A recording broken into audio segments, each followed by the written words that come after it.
भाई फिर से स्वागत है आपका एक और फ्रेश वीडियो में, जहां जल्दी से हम नजर डालेंगे आज की कुछ बहुत ही बड़ी अपडेट्स पे। सबसे पहली अपडेट यहां पर ये है, देखो भाई हाल ही में आरसीबी वर्सेस सीएसके का जो मैच हुआ, उस मैच के बाद जितना बड़ा मुद्दा इस बात को लेकर नहीं बना कि आरसीबी ने इतने लंबे वक्त के बाद, लगभग 17 साल के बाद सीएसके को उनके घर पे हराया। इससे भी बड़ा मुद्दा असल में यह बन गया कि आखिर धोनी 9th पोजीशन पे बैटिंग करने के लिए क्यों आए। और भाई देखो, मुद्दा बना है ना तो मुद्दा बनना भी चाहिए, क्योंकि भाई धोनी जो कि इतने लेजेंडरी बैट्समैन रहे हैं, इतने लेजेंडरी कैप्टन रहे हैं, इतने लेजेंडरी फिनिशर रहे, क्या हैं, लेजेंडरी फिनिशर हैं, क्योंकि उन्होंने अपनी बैटिंग से पिछले 51 साल में भी ये प्रूफ करा है कि आज भी उनमें इतनी काबिलियत है कि वो सीएसके के लिए मैचेस को फिनिश कर सकते हैं। पर उसके बावजूद भी क्रूशियल मौकों पे ऊपर बैटिंग के लिए ना आना कहीं ना कहीं एक धोनी फैन होने के नाते हम सबको बहुत ही ज्यादा निराश करता है। अगर भाई देखो दो पल के लिए ऐसा लगता कि धोनी में अब उतनी काबिलियत नहीं है, धोनी अब उस तरीके से बैटिंग नहीं कर सकते हैं, धोनी में इतनी शक्ति ही नहीं बची है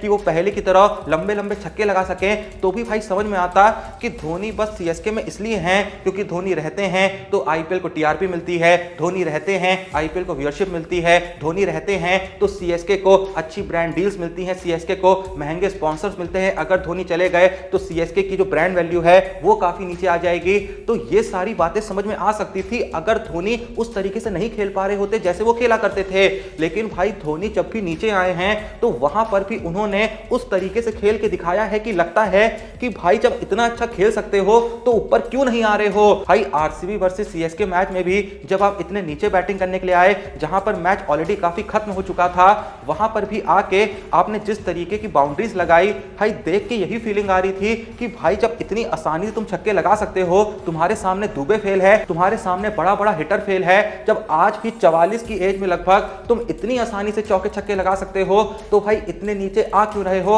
यहां पर सबसे चौंकाने वाले फैक्ट्स ये हैं कि साल 2023 के बाद से सीएसके ने जो मैचेस जीते हैं, उन जीते हुए मैचेस में धोनी ने 18 मैचों में 69 रन मारे हैं, और साल 2023 के बाद से सीएसके जिन मैचों में हारी है, उन हारे हुए 13 मैचों में धोनी ने 226 रन मारे हैं। इससे पता है क्या पता चलता है, इससे यह पता चलता है कि Dhoni most of the matches में वहां पे आके रन मार रहे हैं जहां पे मैच ऑलरेडी खत्म हो जाता है, और वहां जहां ऑलरेडी कहीं ना कहीं लग रहा होता है टीम जीत रही है, वहां वो आते हैं, कुछ इक्का दुक्का रन मारते हैं, एक आध बाउंड्री लगाते हैं और चले जाते हैं। तो भाई इस चीज का धोनी भाई साहब कोई फायदा नहीं है। हाँ, मैं ये समझ सकता हूं कि शायद आपको अंदर ही अंदर इस बात को लेकर डाउट हो कि आप फिनिश कर भी पाएंगे या नहीं कर पाएंगे, आप पहले जैसे हैं भी या नहीं हैं। तो एज अ धोनी फैन मैं आपसे कह रहा हूं, बिल्कुल आप में काबिलियत है। अब वो अलग बात है कि आप शायद ऊपर इसलिए ना आ रहे हो कि भाई इंजरी कंसर्न्स हो, उस तरीके की फिजिकल हेल्थ ना हो, पहले की तरह आप मैदान में उतना वक्त ना बिता पाते हो, उतनी ज्यादा रनिंग ना कर पाते हो, तो ये रीजंस हो सकते हैं। लेकिन धोनी भाई साहब अगर ऐसा है ना, तो मेरे हिसाब से शायद वक्त आ चुका है कि आप थोड़ा सा आराम करें। और ये बात कहते हुए मुझको बहुत ही ज्यादा दुख और दर्द हो रहा है, क्योंकि मैं तो उन लोगों में से हूं जो ये कह देता हूं कि धोनी भाई साहब आपको नीचे आना है, नीचे आइए, आपको 4 बॉल के लिए आना है, 4 बॉल के लिए आइए, आप होते हैं तो देख के खुशी मिलती है। अगर आप सीएसके में होंगे ही नहीं तो उन मैचेस की कीमत ही क्या रह जाएगी। अभी आरसीबी सीएसके को जो इतना हरा के खुश हो रही है, जो आरसीबी फैंस इतना खुश हो रहे हैं, उस खुशी का रीजन ही यही है कि उन्होंने चेन्नई को तो हराया ही हराया है, लेकिन उस चेन्नई को हराया है जिसका पार्ट महेंद्र सिंह धोनी है। अगर कल के मैच में धोनी सीएसके का पार्ट नहीं होते तो आरसीबी फैंस उतने खुश नहीं हो रहे होते जितने खुश वो अभी है। उनकी खुशी का रीजन ही यही है कि उन्होंने चेन्नई को नहीं हराया है, उन्होंने धोनी वाली चेन्नई को हराया है। अब एक सच यहां पर यह भी है कि भले ही धोनी काफी नीचे बैटिंग करने आ रहे हैं जहां पे उनको बिल्कुल नहीं आना चाहिए, ऊपर आना चाहिए भाई, लेकिन आज भी वो विकेट कीपिंग में भी इस तरीके से कंट्रीब्यूट कर रहे हैं कि एमएस धोनी टीम पे कोई बोझ नहीं दिखाई पड़ते हैं, वो यूं ही टीम के कोई एक्स्ट्रा प्लेयर नजर नहीं आते हैं। अभी तक चेन्नई ने जो 2 मैच आईपीएल 2025 में खेले हैं, मुंबई के खिलाफ और आरसीबी के खिलाफ, मुंबई के खिलाफ उन्होंने जिस तरीके से सूर्य कुमार यादव की स्टंपिंग करी थी, उसके बाद आरसीबी वाले मैच में जिस तरीके से उन्होंने फिल सॉल्ट की स्टंपिंग करी थी, भाई उन विकेट्स का जो पूरा क्रेडिट है वो धोनी को जाता था। हाँ, बॉलर को भी क्रेडिट जाता है कि उसने बॉल झेलाई, लेकिन भाई उन दोनों ही स्टंपिंग्स में अगर धोनी की जगह कोई भी और विकेट कीपर होता तो भाई बहुत चांसेस हैं कि वो इतनी तेजी से स्टंपिंग कर ही नहीं पाता जितनी तेजी से एमएस धोनी ने करी है। और अभी तक विकेट कीपिंग में उन्होंने ऐसा कोई ब्लंडर नहीं करा है। धोनी होते हैं तो चेन्नई वाले धोनी के दिमाग का भी इस्तेमाल करते हैं, तो अब भी उनका टीम में होना सीएसके के लिए बहुत हद तक फायदेमंद है, लेकिन बहुत दुख होता है जब ऐसा फील होता है कि भाई इस बंदे के अंदर पूरी काबिलियत है, लेकिन उसके बावजूद भी ये अपनी काबिलियत का पूरा इस्तेमाल नहीं कर रहा है। और भाई देखो, मैं आरसीबी के जीतने से बहुत खुश हूं। मैं यहां पे ये जो बातें कर रहा हूं दुखी वाली, ये मैं एज अ सीएसके फैन नहीं कर रहा हूं, एज अ धोनी फैन कर रहा हूं। अगर भाई उसी आरसीबी वर्सेस सीएसके वाले मैच में धोनी ऊपर आए होते 20 बॉल पे 40 मार के, भले ही वो आउट होके चले गए होते और अंत में आरसीबी जीत गई होती ना,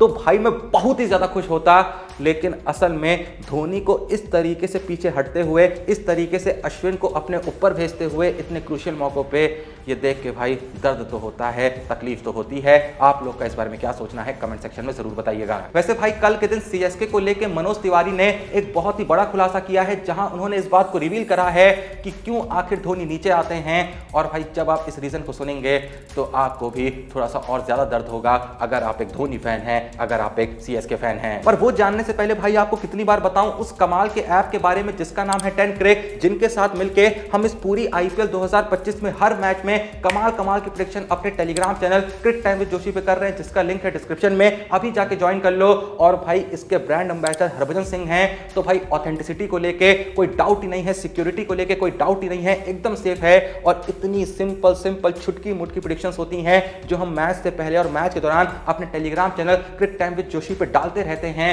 ताकि आपको ज्यादा मेहनत ना करना पड़े। आपके सामने उन फुद्दू सी प्रेडिक्शन को हम खुद परोस के रख देते हैं अपने टेलीग्राम चैनल पे, ताकि आपको वहां पे अपने दिमाग को ज्यादा मेहनत पे लगाना ना पड़े। आप बस वहां पे देखें कि भाई ने क्या डाल रखा है, फिर थोड़ा बहुत वहां पे सोचें और उन सिंपल सी प्रेडिक्शन का इस्तेमाल करके अंधा प्रॉफिट कमाएं। अपन बनाते हैं प्रॉफिट, इसीलिए आपको बताते हैं। तो जल्दी जाइए हमारे Telegram channel Cric Time with Joshi को ज्वाइन करिए और आईपीएल 2025 को 10 क्रिक के साथ एकदम यादगार बनाइए, जैसे कि हम बना रहे हैं। हाँ, तो जैसा मैं कह रहा था कि कल के दिन x Indian cricketer Manoj Tiwari ने खुद इस बात को रिवील करा कि क्यों आखिर धोनी नवी पोजीशन पे आते हैं। उन्होंने कहा कि देखिए, मेरे को यह बात तो समझ में आ गई है कि सीएसके के कोच में या फिर सीएसके के कोचिंग स्टाफ के किसी भी मेंबर में इतना दम नहीं है कि वो धोनी से कह सकें कि भाई इतने नीचे ना जाओ, थोड़ा सा ऊपर जाओ। सीएसके में वही हो रहा है जो धोनी चाहते हैं, और फिलहाल ऐसा लग रहा है कि ये जो हो रहा है शायद ये सीएसके के खिलाफ ही जा रहा है। क्योंकि अगर सच में कोई ऐसा बंदा होता ना जिसको इस बात की आजादी होती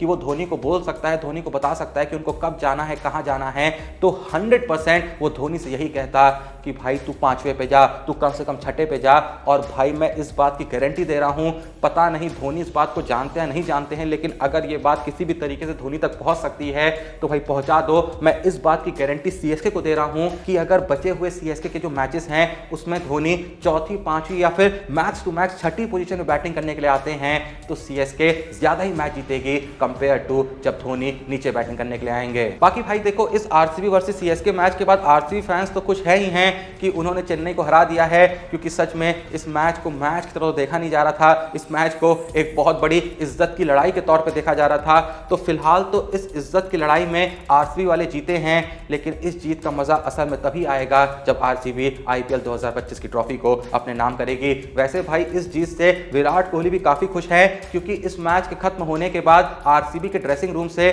जो कुछ फुटेजेस हमारे सामने आती हैं, भाई मोस्ट ऑफ द टाइम उन फुटेजेस में विराट कोहली एकदम नाचते हुए नजर आ रहे हैं, विराट कोहली उछलते हुए नजर आ रहे हैं, जिससे ये तो समझ आता है कि भाई सीएसके को हराने के लिए सिर्फ आरसीबी फैंस उत्सुक नहीं थे, उनसे ज्यादा उत्सुक विराट कोहली भी थे। अब भाई जो मैं तुमको दिखाने वाला हूं ना, एक क्रिकेट फैन होने के नाते तुमको भाई वो चीज देख के बहुत ही ज्यादा जलन होने वाली है, क्योंकि भाई पिछले 24 घंटे में जिस बंदे ने मुझको सबसे ज्यादा जलाया है वो हैं सीएसके के यंग टैलेंट वंश बेदी। क्योंकि भाई कल के दिन वंश बेदी अपने सोशल मीडिया अकाउंट पे एक फोटो अपलोड करते हैं, जिसमें क्या देखने को मिल रहा है कि भाई एक साइड विराट कोहली खड़े हैं, एक साइड धोनी खड़े हैं। भाई कितने ही ऐसे लोग होंगे जिनको जिंदगी में मौका मिला होगा कि एक ही फोटो में एक तरफ कोहली खड़े हों, एक तरफ धोनी खड़े हों। भाई मेरे को तो ऐसा मोमेंट नसीब हो जाए ना, फिर तो भाई मैं मस्त गंगा नहा के हिमालय पे निकल जाऊं। चलो अब जल्दी से कुछ और बड़ी अपडेट्स यहां पे तुमको दे देता हूं। पहली अपडेट ये है कि माइकल वॉगन, जो कि इंग्लैंड के एक्स कैप्टन रहे हैं, उन्होंने कल के दिन एक बहुत ही बड़ी बात को रिवील किया।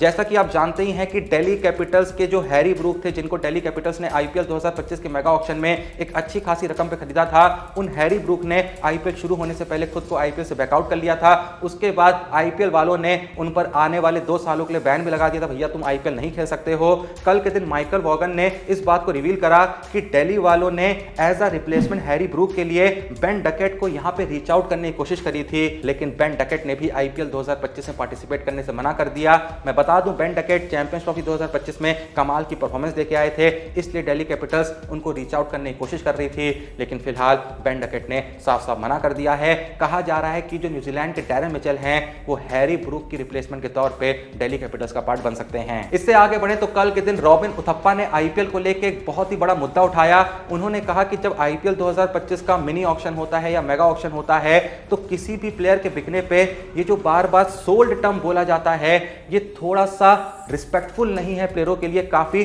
डिसरिस्पेक्ट दिखती है इसमें कि भाई ये बिक गया, ये सोल्ड हो गया। तो यहां पर एक नया टर्म सोचना चाहिए जिससे हम इन सभी प्लेयरों को एक डिजर्विंग इज्जत दे सके। आप लोग का उथप्पा के इस स्टेटमेंट के बारे में क्या सोचना है कमेंट सेक्शन में जरूर बताइए। बाकी इससे आगे बढ़े तो भाई देखो, अभी तक आईपीएल 2025 में जितने भी मैच हुए हैं उन सभी मैचेस के बाद चैट जीपीटी से पूछा गया, जो कि एआई प्लेटफॉर्म है, सभी डेटा वगैरह का एनालिसिस करके एक फाइनल आंसर यहां पे देता है जिसे माना जाता है कि सबसे एक्यूरेट आंसर है ये। तो अभी तक आईपीएल 2025 में जितने भी मैच हुए हैं उन मैचेस के बाद चैट जीपीटी से सवाल करा जाता है कि आईपीएल 2025 के वो टॉप 5 कंटेंडर कौन से हैं जो आईपीएल 2025 के अंदर ऑरेंज कैप का अवार्ड जीत सकते हैं। तो जो 5 नाम यहां पर सामने आए वो थे विराट कोहली, केएल राहुल, शुभमन गिल, ऋतुराज गायकवाड़ और ट्रेविस हेड। आप लोग के हिसाब से क्या इन 5 नामों में से कोई नाम आईपीएल 2025 में ऑरेंज कैप जीत सकता है? अगर हां तो वो नाम कौन सा होगा? और अगर आपको लग रहा है नहीं भाई इन 5 के अलावा कोई जीत सकता है तो उसका नाम भी कमेंट सेक्शन में मेंशन कर देना। इससे आगे चले तो भाई जैसा कि आप में से बहुत लोग को पता होगा कि हाल ही में युवराज सिंह, जो कि युवराज सिंह के पिताजी हैं, उन्होंने एक स्टेटमेंट दिया था कि अगर मैं इंडिया का कोच होता तो मैं हर दिन रोहित शर्मा को 20 किलोमीटर भगवाता। इस पे मैं ये कहना चाहूंगा कि आप रोहित शर्मा को 20 किलोमीटर भगवा तो देते, लेकिन क्या पता रोहित शर्मा वैसे बचते ही नहीं जैसे वो अभी हैं। वैसे भाई मैं यहां पर ये नहीं बताना चाह रहा था कि युवराज सिंह ने रोहित शर्मा के बारे में ये कहा है, ये तो बात पुरानी हो गई है, लेकिन मैं ये बताना चाह रहा था कि कल के दिन युवराज सिंह ने एमएस धोनी को लेके एक और स्टेटमेंट दिया जो कि थोड़ा अलग स्टेटमेंट था कंपेयर टू जैसे स्टेटमेंट वो पहले देते थे। युवराज सिंह ने कहा कि मैं धोनी को भी अपने बेटे जैसा ही मानता हूं, लेकिन जो गलत है वो गलत है और जो उन्होंने गलत किया है वो मैं पास्ट में कह चुका हूं, आगे भी कहता रहूंगा, लेकिन मैं धोनी को अपना बेटा ही मानता हूं। तो भाई यहां पर मुझको युवराज सिंह की बातों में एक अलग ही आयरनी सी देखने को मिल रही है, एक अलग ही विरोधाभास है यहां पर, तो ज्यादा इस पे मैं कोई भी टिप्पणी नहीं करना चाहूंगा। इससे आगे चलते हुए मैं आपको एक बहुत ही बड़ी अपडेट देना चाहूंगा जो आपका दिल तोड़ देगी, और वो अपडेट ये है कि रोहित शर्मा आईपीएल 2025 के बाद होने वाली इंडिया वर्सेस इंग्लैंड की टेस्ट सीरीज से खुद का नाम ऑप्ट आउट कर सकते हैं। वो टेस्ट सीरीज जो कि 5 मैचों की होनी है, इंग्लैंड में खेली जानी है। कहा जा रहा था कि रोहित शर्मा के लिए ये आखिरी टेस्ट सीरीज भी साबित हो सकती है, एज अ प्लेयर भी, एज अ कैप्टन भी, क्योंकि ऑलरेडी टेस्ट में उनकी कप्तानी में भारत पिछले कुछ वक्त में बहुत कुछ हारा है। घर पे न्यूजीलैंड से 3-0 से क्लीन स्वीप करवाया है, बॉर्डर गवास्कर ट्रॉफी हारा है, और अगर भाई इंग्लैंड जाके भी कुछ ऐसा ही हाल रोहित शर्मा का रहता है तो हाँ, रोहित शर्मा को कैप्टनसी से तो हटाया जाएगा, अगली WTC साइकिल के लिए किसी नए बंदे को कप्तान बनाया जाएगा। और साथ में जिस तरीके से रोहित शर्मा पिछले कुछ वक्त में टेस्ट क्रिकेट में बैटिंग में भी एकदम फ्लॉप रहे हैं, अगर इंग्लैंड सीरीज में भी उनका बल्ला कुछ खास कमाल नहीं कर पाता तो वहां पर भी रोहित शर्मा को यही कहा जाता कि अब आपको टेस्ट से चले जाना चाहिए। तो यहां पर भाई खबर ये आ चुकी है कि रोहित शर्मा अब उस सीरीज में जाएंगे ही नहीं, और भाई अगर ऐसा है तो रोहित शर्मा ने कसम से बहुत ही बढ़िया दिमाग लगाया है, क्योंकि भाई देखो इस बात में कोई डाउट नहीं है कि इंग्लैंड में इंग्लैंड को हराना कोई आसान बात नहीं है, ऐसे में हारने की चांसेस ज्यादा थी, और वहां पर भाई बैटिंग करना भी ईजी नहीं होता है ऑब्वियसली,